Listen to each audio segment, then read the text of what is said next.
The Mead School District shared numbers of pre-pandemic test scores to now.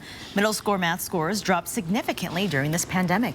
Now you can see from this graph, Nia, sixth graders' math score before the pandemic, that's the one on top. Those dropped 15 to 20% during the pandemic. That's the dark line on the bottom there. Now, most grades have improved since last fall, but all are still a little behind.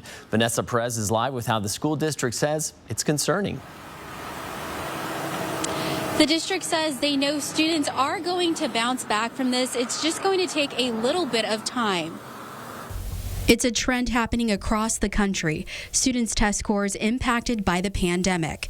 Here in the Mead School District, the drop-off was more prevalent in middle school students in math scores.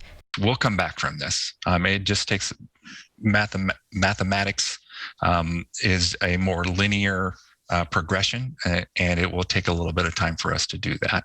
St. Clair says the drop can be blamed on school closures. There is not learning loss. We don't lose.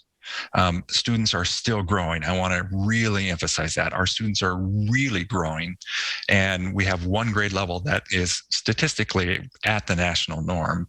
But in the Mead School District, that's something that gets our attention when we're not above the national norm. So St. Clair says math is a strong suit for elementary students.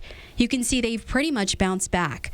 But here you can see fourth and fifth graders lagged behind others. We did not achieve at a level that other grade levels did in mathematics. So we're looking into that, whether that's an alignment issue, whether that's a curriculum issue, we're not sure yet, but we're doing a fairly deep dive on that.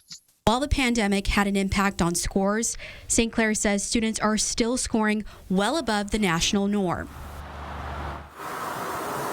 Now, we reached out to the Mead School District several times today to see what they're doing to get these test scores back up. They have not returned our phone calls yet. Reporting live in Spokane, Vanessa Perez, 4 News Now.